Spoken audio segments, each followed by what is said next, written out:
Hi class, we're going to work on a little bit of editing. So During our last video, we brought in 2 photos and 1 movie.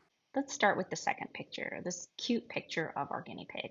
So if I click on it one time, notice that that thumbnail is now yellow. That means it's selected and the others are not. So when I come over here to the preview window, it's still yellow, it's still selected, and right now crop is selected. And we can go ahead and take a look at crop. Crop gives you the option to do a couple of different things. One is fit, which means it fits it to the entire screen of the movie. It's not going to move.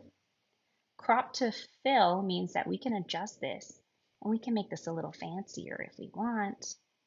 Um, and so then this would be all that we would see in the movie, just everything in this rectangle. Or we can do Ken Burns, which is what was already set up. That's two screens that you're setting up, but you're allowing the movement to go from one place to the other. So in this case, I could say this box right here is the word start, that maybe I want the picture to start off. Oops, let me click on start again with our guinea pig in full view. And then the end, I'll click on the word end, and now it selects that screen. And I'm going to let it zoom in on our guinea pig's face because it's just adorable. Okay. And then I'm going to click off down here in the workspace.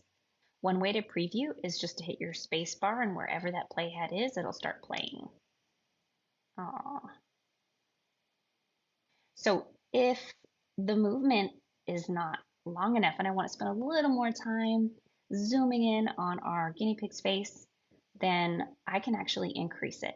So to go to the end or the start of a photo, in this case, I'm going to start at the end, and notice that my cursor turns into two arrows in a line.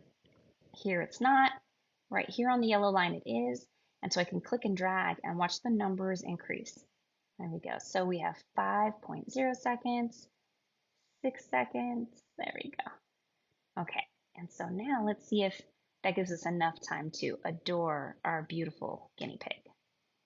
So I hit the space bar and now it's not too fast. And I really get to appreciate that cute smile. Space bar to stop. Okay. I want to continue working here just to show you some of these editing tools. And so when we head up here to the top, you're going to notice that, I'm not going to use all of these items with you, but you can click on some of these different icons to tinker with things if you would like. Okay. The things that I feel like are the most important is the crop. Do notice over here on the right hand side that you can rotate, right? So I'm going to flip. Okay, so that's for my Ken Burns things. My end and my start, because that was there. And now this is the end and this is the start, so it switches that. Let me go back to the other way. You'll rotate, so if we needed our guinea pig could do something miraculous like a walk on the wall, then there we go. We could walk on the ceiling here, but we're gonna flip ourselves back over. But you have that rotate there and then the reset button if needed, okay? The other one that I think is really important is the volume, but it's not letting us select volume right now because we don't have audio. And then speed is great, but no video here either, so that's not gonna work if I click on it.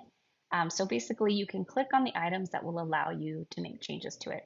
This one right here with that looks like a three, like a Venn diagram in a sense, is actually the filters.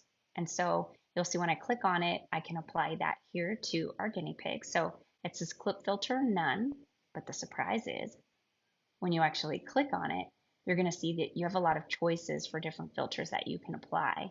So maybe we need a vintage guinea pig. If this is a black and white film, it's happened in the past, we can go with the silent era.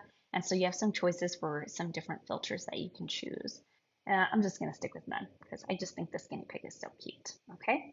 All right. And so Okay class, now it's time to stop and practice. Take a moment to edit the photo in your iMovie.